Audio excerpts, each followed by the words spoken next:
हालांकि अजीब बात यह है कि खाली घर में अचानक एक मंदबुद्धि व्यक्ति नजर आया। उसने जल्दी से उस व्यक्ति से पूछा कि क्या उसने उसकी बेटी को देखा है, लेकिन वह व्यक्ति उसे बिल्कुल समझ नहीं सका। कह रहे थे तभी एक डरावनी आवाज आई। औरत के दिल में तुरंत बहुत असहजता महसूस हुई, यहाँ तक कि वह आदमी भी घबराया दिख रहा था। औरत भागना चाहती थी, लेकिन उसने पाया कि खिड़की पहले ही बंद कर दी गई थी। इस बीच आदमी ने उसे जल्दी से छिपने का इशारा किया, मुंह से कह रहा था कि वह जल्द ही आ रहा है। फिर उसने औरत की मदद से पर्दा भी खींच दिया। कौन जानता था कि औरत जैसे ही लेटी, हालांकि वह डर से मरी जा रही थी, फिर भी उसने डर को नजरअंदाज करते हुए बिस्तर के किनारे को फाड़ डाला, ये सोचे बिना कि उसमें उसकी सहेली सिल दी गई थी। इस वक्त उसके लिए जैसे आसमान गिर पड़ा। वो कांपते हुए पीछे हट गई, लेकिन उसने कभी नहीं सोचा था कि वास्तविक डर तो अभी आने वाला है।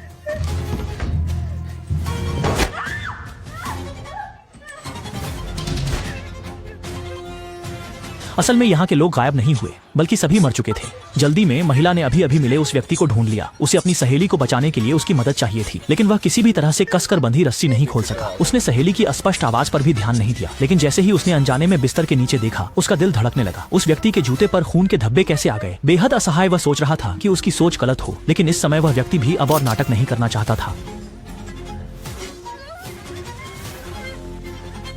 最终女人也被杀子一起封到了床点，可究竟是什么能让一个杀子变得如此变态？几天后，洲际公路上出现了一对年轻的情侣，车上是女孩芊芊与男友罗伯一起回家过年。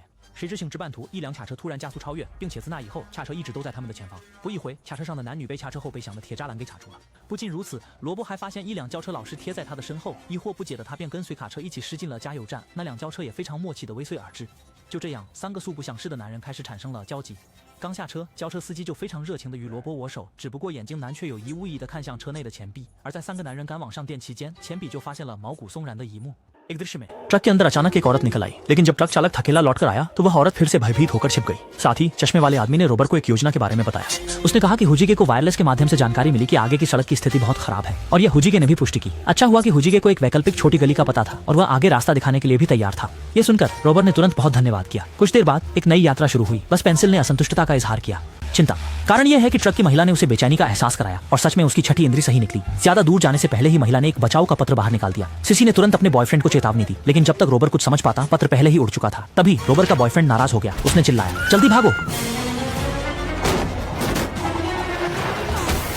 गाड़ी रोकने के बाद क्वियन भी तुरंत घायलों को देखने आई और चश्मे वाला आदमी भी तुरंत वहां आ गया। पर अगली ही पल उसने रोबर से जल्द ट्रक का पीछा करके उसका नंबर नोट कर लेने को कहा। रोबर अपनी गर्लफ्रेंड को साथ ले जाना चाहता था, लेकिन क्वियन भी उसे जल्दी जाने के लिए लगातार कहती रही।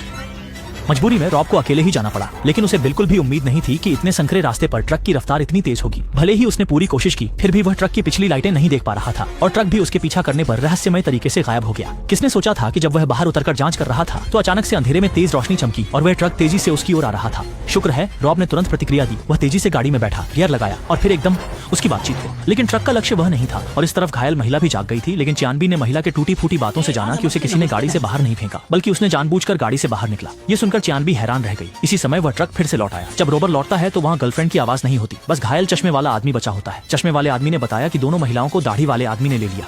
रॉबर को ले गए और दाढ़ी वाले के भागने की दिशा भी बताई। फिर वे चश्मे वाले आदमी की कार लेकर एक झोपड़ी पर पहुंचे, लेकिन घायल चश्मे वाला आदमी खुद आगे जाकर रास्ता देखने पर जोर देता है, जिससे रॉबर को अस्थायी रूप से कार में इंतजार करना पड़ता है। परिणाम स्वरूप जब चश्मे वाला आदमी बाहर था, उसने दाढ़ी वाले को देखते ही और कार में इंतजार कर रहे रॉबर ने आश्चर्य से देखा कि एक वॉकी टॉकी था। वॉकी टॉकी को देखकर उसे कुछ याद आया और इसी वक्त पीछे से रोने की आवाज आई। उसने ढक्कन हटाया और पाया कि वह उसकी गर्लफ्रेंड थी। ठीक इसी समय उन्होंने पागलपन के साए को देखा और अंततः खतरे को समझा। रॉबर्ट तुरंत कार चलाकर भागने की कोशिश करने लगा, लेकिन चश्मा पहनने वाला आदमी पहले से ही चाबी ले चुका था। अगले ही पल चश्मा पहनने वाले आदमी ने सीधे कार की खिड़की तोड़ दी। समय कुछ दिनों बाद का है। ताइबीशा को उनके चाचा द्वारा आमंत्रित किया गया है ताकि वे 2 बच्चों की देखभाल कर सकें। लेकिन जब उन्होंने बच्चों से दाई के बारे में पूछा तो बच्चों ने उन्हें बताया कि दाई अचानक चली गई। जब उन्हें आश्चर्य हुआ तो घर से कुछ अजीब आवाजें आईं। आवाजों के पीछे चलते हुए ताइबीशा एक दूसरे कमरे में पहुंचे, लेकिन वह नहीं सोच पाया कि उससे भी अधिक डरावनी चीज उसका इंतजार कर रही है। रात के खाने के बाद वह आराम करने के लिए गेस्ट रूम में आया। जैसे ही उसने दरवाजा खोला, उसने पूरे कमरे में जोकर देखा और बीच में बैठे एक वयस्क जैसा दिखने वाला संत। अच्छी बात यह थी कि 18 वर्ष की उम्र पार कर चुके उसने अपना धैर्य नहीं खोया। लेकिन जैसे ही वह सोने के लिए अपनी पैंट उतारने लगा, पीछे का टेलीविजन अचानक चालू हो गया, पर रिमोट तो जोकर की गोद में था ना। जब तक उसने पूरे घंटे का समय नहीं देखा, तब तक उसके संदेह दूर नहीं हुए। उसने सोचा यह शायद बस टाइमर द्वारा चालू होने की विशेषता है। आखिर वह सच में भूतों पर विश्वास नहीं करता। लेकिन उसने कभी नहीं सोचा था कि जैसे ही वह सोया, वह डरावना जोकर हिलने लगा। मूल रूप से यह फूफी का फोन था। उसने बस सरलता से दोनों बच्चों के बारे में पूछा, लेकिन यह नहीं सोचा था कि तैटीशा ने फूफी के मुंह से सुना। घर में वयस्क आकार के जोकर का खिलौना नहीं था। अनजाने में इस पल जोकर ने फिर से उसकी तरफ देखा और धीरे धीरे खड़ा हो गया। जब टाइबिशा मुड़ी तो जोकर चुपके से गायब हो गया था। बहुत डरकर वह तुरंत बच्चे के कमरे में छुप गई, लेकिन तेज स्टील रॉड ने अचानक लकड़ी के दरवाजे को छेद दिया। दरवाजा कागज की तरह टूटता जा रहा था। टाइबिशा ने अस्थायी रूप से रुकावट के लिए अलमारी खिसकाई और तत्काल खिड़की से 2 बच्चों को। उस समय जोकर खिड़की से भाग गया। ये सोचा भी नहीं कि जोकर की रफ्तार उनकी कल्पना से कहीं तेज थी। वह खिड़की से कूदने की तैयारी में ही था कि जोकर पहले ही अंदर आ गया। शुक्र है उसने फौरन चतुराई से काम लिया और उसे किनारे धक्का देकर गिरा दिया। सावधान रहो, सावधान रहो।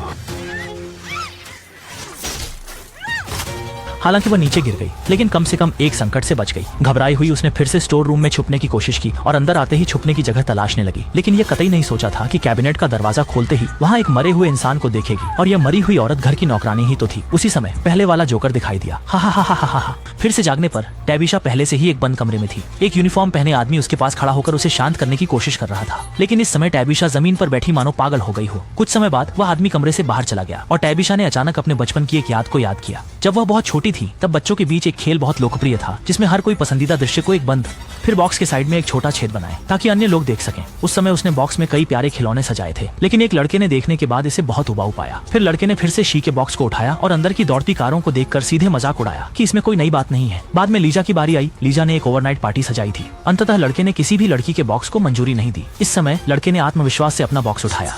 वह सोचता था कि उसकी कृति सभी लड़कियों को प्रभावित करेगी, लेकिन उम्मीद के विपरीत टाइबिशा ने न तो तारीफ की और न ही उसकी सराहना की, बल्कि उसे अत्यंत नापसंद किया। दरअसल बॉक्स में एक चीरा लगी चूहियां थी। इसे याद करते हुए टाइबिशा अचानक से कांपने लगी, क्योंकि वह जोकर की हंसी काफी हद तक उस छोटे लड़के की हंसी जैसी थी। तभी एक मनोवैज्ञानिक डॉक्टर आया जो टाइबिशा को समझाने के लिए सबसे पहले उसे लिसा की कहानी सुनाता है। लिसा और केट एक अच्छे दोस्त थे जो उस रात बार में अपनी भावनाओं को हल्का करने के लिए गए थे। संयोग से उसी शाम केट को एक पसंदीदा बॉयफ्रेंड मिल गया। अपने दोस्त की दुनिया में खलल न डालने के लिए लिसा को अकेले ही घर लौटना पड़ा। ठंडी रात के बारे में सोचकर लिसा असहज हो गई, इसलिए उसने अपने बॉयफ्रेंड डैनी को सूचित किया। अगले दिन पूरी रात के संचार के बाद पुनः जागी हुई लिसा बहुत थकी हुई थी, लेकिन फिर भी वह अपनी करीबी दोस्त केट को याद करती रही। केवल उसे आश्चर्य यह था कि केट पिछली रात पूरी रात घर नहीं आई और यहाँ तक कि दोपहर तक केट का कोई अता पता नहीं था। इसलिए लिसा अपनी करीबी की पिछली रात बताई गई केट की देखी जगह पर जांच करने के लिए गई।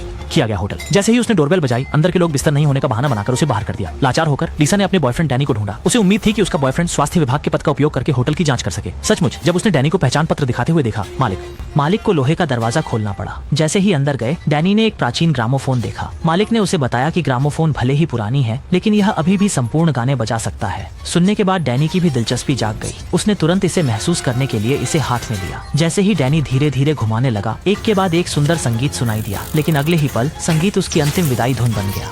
इस समय बाहर की स्थिति में लिसा बहुत ही चिंतित महसूस कर रही थी। पूरे दोपहर वह अपने बॉयफ्रेंड से संपर्क नहीं कर पाई। मजबूरी में उसने फिर से एक बार कोशिश करने का निर्णय लिया। पता नहीं कैसे दरवाजे पर उसने अचानक एक खाली बोतल पर ठोकर खाई।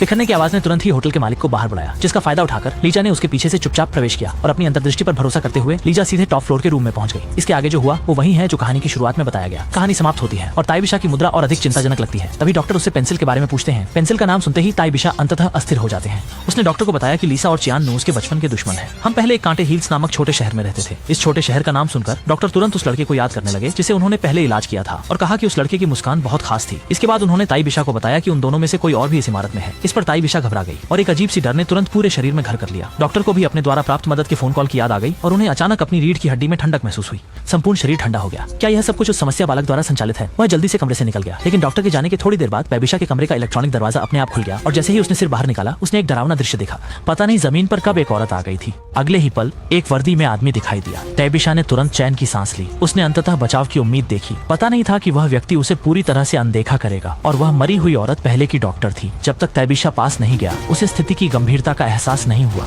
टाइबिशा पागलों की तरह एक इमारत में भाग गई और जल्दी से लोहे का दरवाजा बंद कर लिया, लेकिन आदमी भी जल्द ही पीछा करता हुआ आ गया। उसके मुंह से बेहद बुरी हंसी निकल रही थी। टाइबिशा को और भी डर तब लगा जब उसे लगा कि आदमी इस जगह को उससे बेहतर जानता है और कुछ ही समय में दूसरे प्रवेश द्वार का पता लगाकर अंदर आ गया। घबराहट में टाइबिशा ने एक और कमरे में प्रवेश किया और आत्मरक्षा के लिए एक खंजर उठा लिया, लेकिन इसी दौरान आदमी वहां तक पहुंच गया था। मजबूरी में टाइबिशा को अपने पीछे के लोहे के दरवाजे को खोलना पड़ा, जिससे आदमी अंदर चला गया। फिर वह सबसे तेज गति से अंदर भाग गई, लेकिन कभी नहीं सोचा था इस बार आदमी ने न केवल पीछा नहीं किया, बल्कि टाइबिशा की मदद करके लोहे का दरवाजा बंद कर दिया। बाहरी तरफ से भी स्टील प्लेट से दरवाजा बंद कर दिया। इस समय टाइबिशा भी उलझन में थी। क्या वह जानबूझकर उसे इस कमरे में ले आया? तभी उसी समय दोनों ओर की कांच की दीवारें भी धीरे धीरे बंद होने लगी। टाइबिशा ने बिना सोचे समझे अपने हाथों से रोका, पर उसकी कमजोर ताकत कैसे मजबूत मशीन से मुकाबला कर सकती थी? कौन जानता था कि उसकी निराशा के बीच कांच की दीवारें रुक गईं। जब वह फिर से हैरान हुआ तो पीछे की लाइट अचानक जल उठी और एक जाना पहचाना सा चेहरा दिखाई दिया।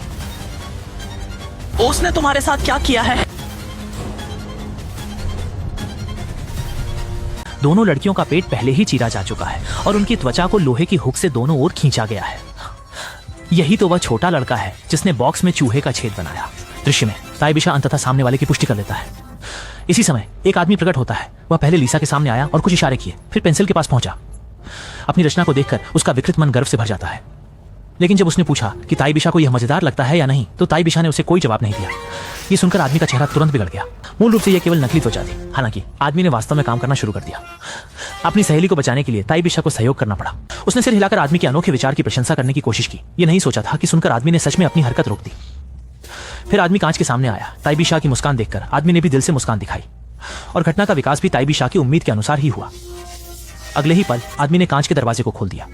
ये देखते ही ताइबिशा ने तुरंत चाकू तैयार कर लिया। ठीक उसी समय जब वह मुस्कुराते हुए कमरे में दाखिल हुई, फिर उसने सबसे तेज गति से सिया के शरीर पर लगी जंजीरें खोल दी। इसके बाद दोनों ने मिलकर लीसा को भी बचा लिया। किसने सोचा था, जैसे ही तीनों जाने की तैयारी कर रहे थे, सामने से आकर लीसा को आदमी ने कमर में चाकू घोंप दिया। लीसा को भी उम्मीद नहीं थी कि वह इतनी अचानक मर जाएगी। यह देखकर बाकी दोनों ने तुरंत दूसरी ओर से भागने की कोशिश की। कई प्रयासों के बाद उन्होंने एक सीढ़ी खोज ली जो जमीन की ओर जाती थी, लेकिन वह आदमी भी पीछा करते हुए आ चुका था।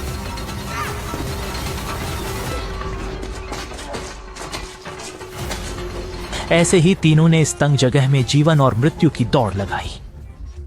दुर्भाग्यवश हालांकि ताइबिशा और उसके साथी की गति धीमी नहीं थी, लेकिन आदमी ने जल्दी ही उन्हें पकड़ लिया। कुछ समय बाद ताइबिशा आखिरकार सुरंग से बाहर आई, लेकिन वह अभी तक निकास नहीं ढूंढ पाई थी कि बगल की लिफ्ट अचानक चल पड़ी। उसने जल्दी से सुरंग की ओर देखा। वह आदमी वाकई गायब हो चुका था। हड़बड़ाहट में ताइबिशा ने तुरंत बगल का लोहे का दरवाजा तोड़ा। अंदर जाते ही दरवाजा धीरे से बंद कर दिया। उसने सोचा कि इस तरह वह कुछ समय के लिए छुप सकती है, लेकिन पीछे के छोटे छेद ने उसे पूरी तरह निराश कर दिया। यहाँ तक कि वापसी का रास्ता भी अचानक लोहे के दरवाजे से बंद हो गया और तुरंत बाद कार के स्टार्ट होने की आवाज सुनाई दी। असल में इस वक्त ताइबिशा जिस कमरे में है वह कार का सामान रखने का हिस्सा है और यही वह जगह भी है जहां पहले चिंपी को बंधक बनाया गया था। आज तक आदमी अभी भी अपने बचपन के बॉक्स गेम को जारी रख रहा है, क्योंकि उस समय उसकी रचना को 3 लोगों की स्वीकृति नहीं मिली थी। वह 3 लड़कियों से खून की कीमत वसूलना चाहता था, लेकिन अज्ञात कारणों से थोड़ी दूरी पर चल रही गाड़ी अचानक रुक गई। यह देखकर ताइबिशा ने तुरंत वह तेज स्टील का कांटा उठा लिया। आदमी ने भी नहीं सोचा था कि जिस बॉक्स गेम में वह बुरी तरह से डूबा हुआ था, वही अंततः खुद को भी जीते जी मार डालेगा।